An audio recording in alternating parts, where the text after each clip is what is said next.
Good morning all of you. आज मैं आपको हिंदी का दूसरा चैप्टर पढ़ाने जा रही हूँ। इसके कवि हैं तुलसीदास जी। पहले मैं उनका परिचय बता रही हूँ। तुलसीदास जी का जन्म उत्तर प्रदेश के बांदा जिले के राजपुर गांव में सन 1512 में हुआ था। कुछ विद्वान उनका जन्म स्थान सोरों जिला एटा में भी मानते हैं। तुलसीदास जी का बचपन बहुत संघर्षपूर्ण था। बचपन में ही उनके माता पिता का देहांत हो गया था। गुरु की कृपा से उन्हें राम भक्ति का मार्ग मिला और राम भक्ति में तुलसीदास का योगदान अतुलनीय है।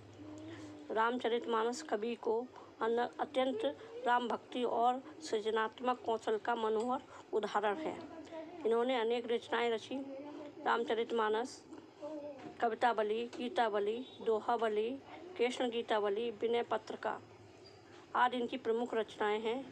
इन्होंने अपनी रचना में अवधी और ब्रज भाषा का प्रयोग किया।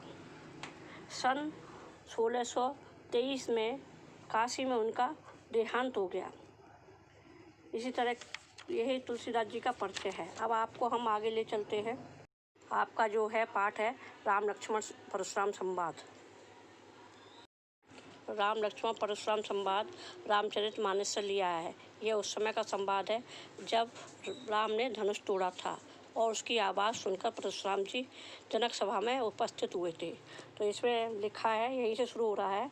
जब राम उनके चरण स्पर्श करते हैं तो वो कहते हैं, नाथ शंभुधन भंजन हारा हुई है कोई दास तुम्हारा, आयुष कहे कहा किन मोही, मुन रिसाए बोले मुन दोही, सुन रिसाए बोले मुन कोही, सेवक सो करे जो शिवकाई, अर करनी कर करे लड़ाई, सुनहु राम जय शिवधन तोरा, सहस्त्र भाऊ सम सो रूप मोरा, सो बिलगवा बिहाय समाजा, न तो मारे जय हैं सब राजा, सुन मुन बचन लखन मुस्काने, बोले परशु धर माने। हाँ, अब ये आपको जब वो कह रहे हैं कि समाज से अलग हो जाओ तो वो कहते हैं जो धनुष तोड़ने वाला है वो आपका कोई सेवक ही होगा। हाँ, तो रामचंद्र जी कहते हैं आपका कोई सेवक होगा।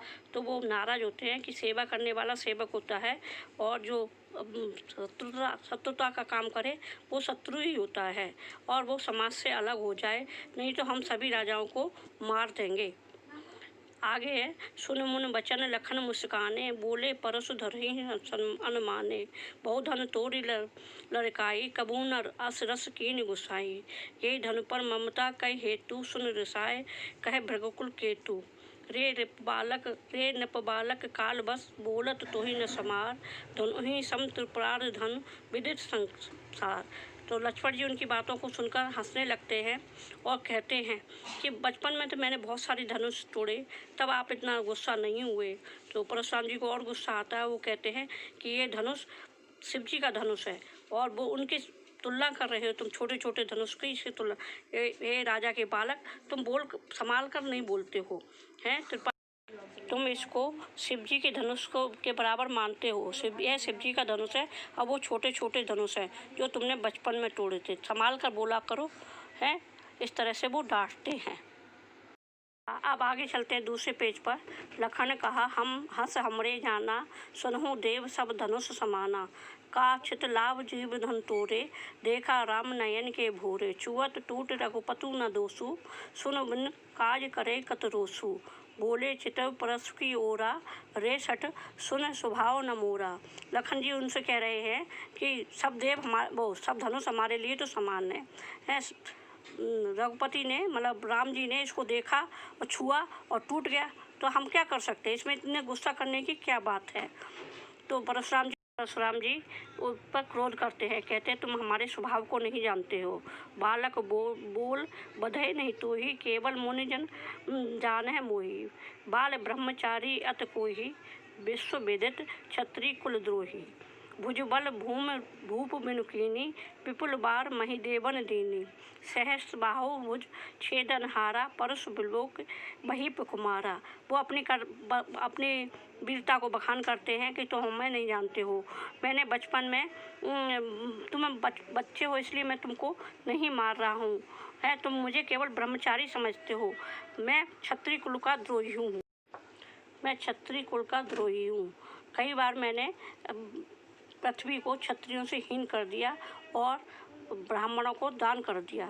यह फरसा जो देख रहे हो तुम, ये सहस्रबाहु की भुजाओं को छेदन वाला है।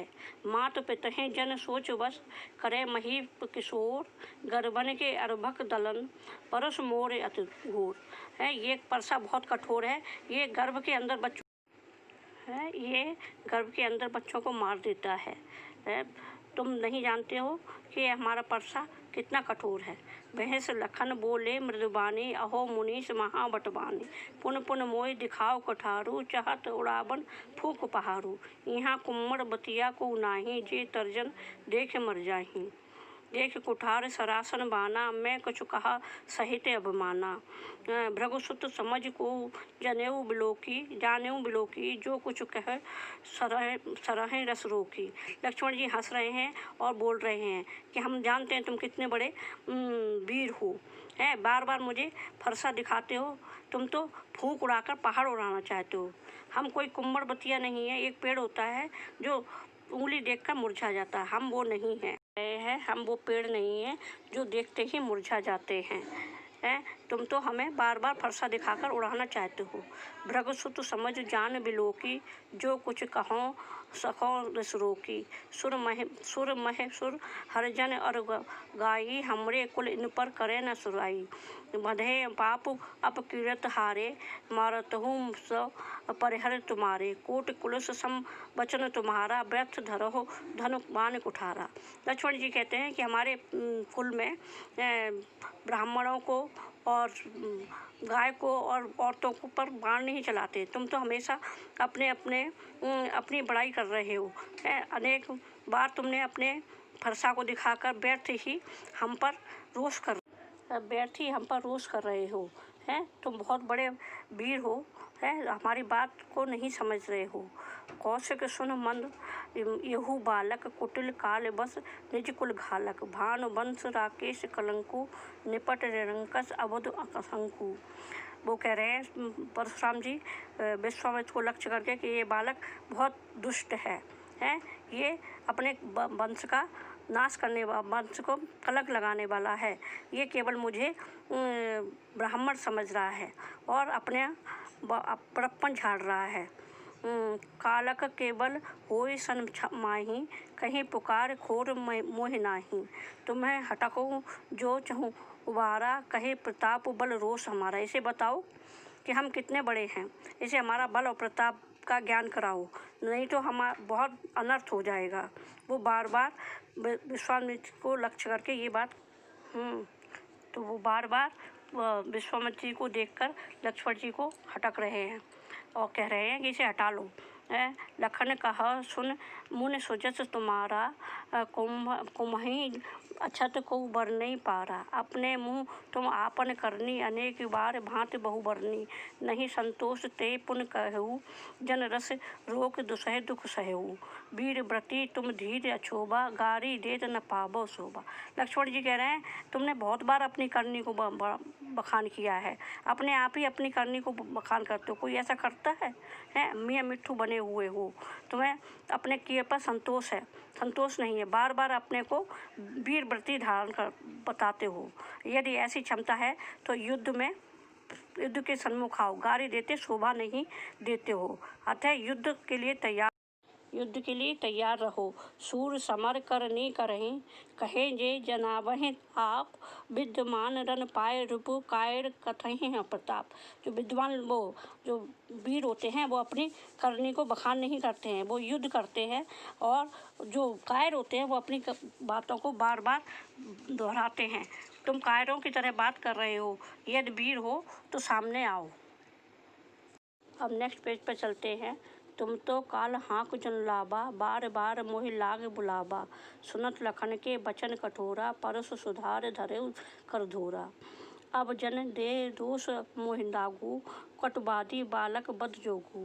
बाल बिलोक बहुत मैं साँचा, अब येहू सन निहार वहाँ बाँचा। परशुराम जी बहुत क्रोधित हो जाते हैं और कहते हैं कि बार बार ये मुझे ललकार रहा है, अब ये मारा जाएगा। हैं, बालक समझकर मैं इसका वध नहीं कर रहा हूँ, आप लोग मुझे दोष मत देना। यह बहुत कटुवादी है, बहुत ज़्यादा बोलने वाला है, अब इसका मरण निश्चित ही है। कौशिक कहा क्षमहु अपराधु, बाल दोष गुण गनहि न साधु। खर कुठार में अकरत कोई, आर में अकरन कोई, आगे अपराधी गुरुद्रोही। उतर देत छोड़हु बिन मारे, कर केवल कौशिक शील तुम्हारे। न ता यह कोट कुठार कठोरा, गुरहि उरन होत सम थोरा। गाद सून कह हृदय हर्ष, मुनहि हरहि सूझ। अनमय अखंड ऊखमय, अजहु न बूझ अबूझ। है वो कौशिक, वो विश्वामित्र जी आते हैं, कहते हैं बच्चों के अपराध को ध्यान मत रखो, तुम साधु हो और बच्चों के अपराध को साधु लोग ध्यान नहीं रखते हैं। है वो बार बार समझा रहे हैं, तो परशुराम जी कह रहे हैं इसको भी तो समझाओ, है ये कुछ समझता नहीं है, अपने हृदय में विचार करो। है तो वो बार बार समझा रहे हैं कि इनको छोड़ दो। और गाद सूत मतलब विश्वामित्र को कहा गया है, गाद सूत है उनको विश्वामित्र को कहा गया है, तो वो बार बार उन्हें समझा रहे हैं। उन्होंने कहा कि बिना